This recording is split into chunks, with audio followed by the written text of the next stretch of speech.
Good evening and welcome to my YouTube channel. And this is your Mommy Books. Ayan. So, ba't tayo nag-video today? Ay, by the way, bago tayo magsimula, thank you sa mga subscribers ko. And if new ka sa channel ko, please like and subscribe. And, tag dito. Yun. Ayan. Okay, balik. So, bakit tayo nag-video? Kasi ganito. Hindi mo kanina ako pa sa simbahan na isip ko.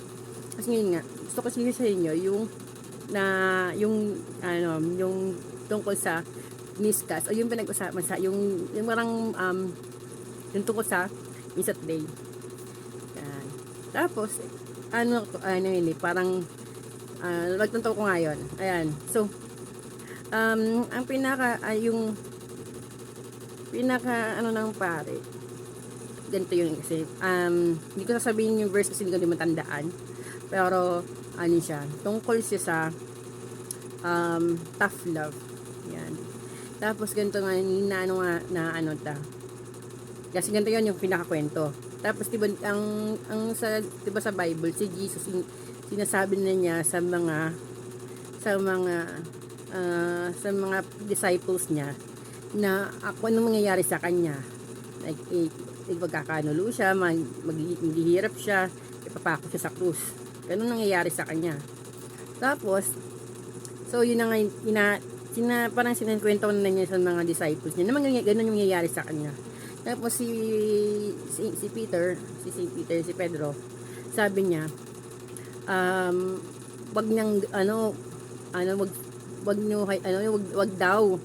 wag po sanang ganon yung mangyari sa kanya na siya. Parang ayaw niya na masaktan siya. Tapos ang sabi sa kanya ni Lord, ni Jesus, sabi sa kanya, Satanas, ganyan, yung parang pinipigilan mo yung path niya. Yung path niya.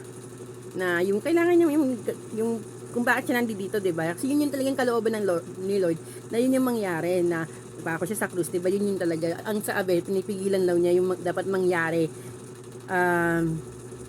para sa kanya. Moral, ito yung yung explanation. Na-understandable naman sa part na yung mga taong mahalaga sa atin, ayaw natin masasaktan. Totoo yun, diba? Kahit ako bilang magulang, ayoko masasaktan yung mga anak ko. Ayoko silang mahirapan. Yun. Pero tinuturo dito sa sa scripture na to, na yung mga paghihirap na nakaatang sa atin, kailangan natin pagdaanan. Kasi yun yung path natin eh. Tsaka doon tayo natututo. Tapos, kung napanood nyo yung One Piece, sabi naman daw ni Shanks sa kanya, sabi ni Shanks kay Luffy, if the path is easy, hindi yung right path. Diba? So, sabi, ang path talaga natin, puno ng paghihirap. May mga bagay na dumadating sa buhay natin, yung mga pagsubok na dumadating sa atin, hindi yan dumating lang para pahirapan tayo. Dumadating yan kasi kailangan nating matuto doon. Yun yung path natin. Kaya, yung tungkol sa mga bagay-bagay, nakatulad nung sa may napanood ako na diba alam niyo yung kwento yung sana hindi niyo na lang ako pinanganak na cum laude ba yun? Yan, diba? May siya na yung mga paghihirap niya na dumating yung sa sarili niya, sana hindi na siya pinanganak. Pero kung titingnan, kung hindi niya yun naranasan, hindi siya magpupursige. Hindi yung character niya ngayon, kung ano yung character niya ngayon, hindi yun yung magiging character niya. Kung hindi niya pinagdaanan, yung mga paghihirap na yun. Diba? Yung mga bagay na nararanasan natin, dumadating sa buhay natin yun para mag-improve tayo. Hindi naman siya dumadaan sa buhay natin para pahirapan lang tayo. Tapos, napanood ko rin. Sabi daw, diba, pero relate din to dito ha. Sabi daw, bakit daw may mangyayaring masama sa tao? Dahil hinahayaan ni Lord na may mangyaring masama sa mabuting tao. inano nga doon na binibigay sa atin yung mga pagsubok na yan para matuto tayo, di ba? Yun. So, hindi naman kasi, totoo na nga naman yun eh. Hindi naman nga humiling tayo ng patience. Hindi naman tayo yung bibigyan ng hindi naman tayo bibigyan ni Lord ng patience. Yung asin talaga, yung parang sasaniban lang tayo ng patience. Hindi, walang ganun. May experience tayo may experience tayo na ituturo sa atin kung paano maging patient. At ganun din sa mga taong sa paligid natin.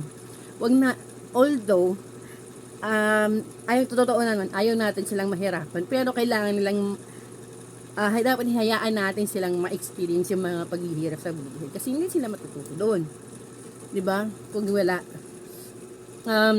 dapat hayaan natin silang ma-experience yung mga bagay-bagay, although gusto talaga natin sila protektahan yung mga tao sa paligid natin na wag nasaktan, wag mahirapan, pero kailangan nilang pagdaanan yun para matuto sila, di ba? So, yun, tough love. Ang tinuturo sa atin na yung mga pagsubok, importante, kailangan nating, sabi nga, din sa scripture na yon na sabi, yung parang tanggapin natin yung krus natin at ating ipasan at sundan si Jesus. Alam natin yung sabi nga nila, totoo naman talaga yun. Alam naman natin yung tama. Pero, minsan hindi natin ginagawa yung tama kasi nga, parang mahihirapan tayo. Ang hiling natin sa instant, totoo yun, nilag natin sa instant, easy way out. Yan ang hinahanap natin ngayon. So, hindi na natin, dahil nga sa buhay natin ngayon, mas natin na easy lang. Lahat na easy lang, di ba? So, yun, hinaan nyo na, kailangan natin pagdaanan yung mga mahihirap na bagay. Di ba? Kahit mahirap, kailangan sinundin natin yung tama. Tapos yun, di ba? Ang ganda ng ngayon, lesson ngayong linggo. So yun.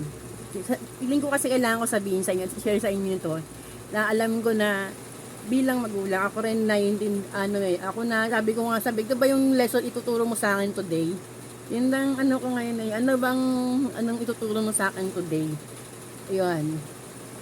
Kayo din, kaya sinishare ko to sa inyo ay para matuto din kayo. Baka kailangan nyo rin to yung advice na to. So, yun nga. So, ngayon, stay safe. Sana i-like nyo, subscribe yung channel ko. At sana marami pa dito na video. Sana may matutunan kayo ngayong araw to. Yan, yun lang. God bless. Ayan. Stay safe. Stay dry.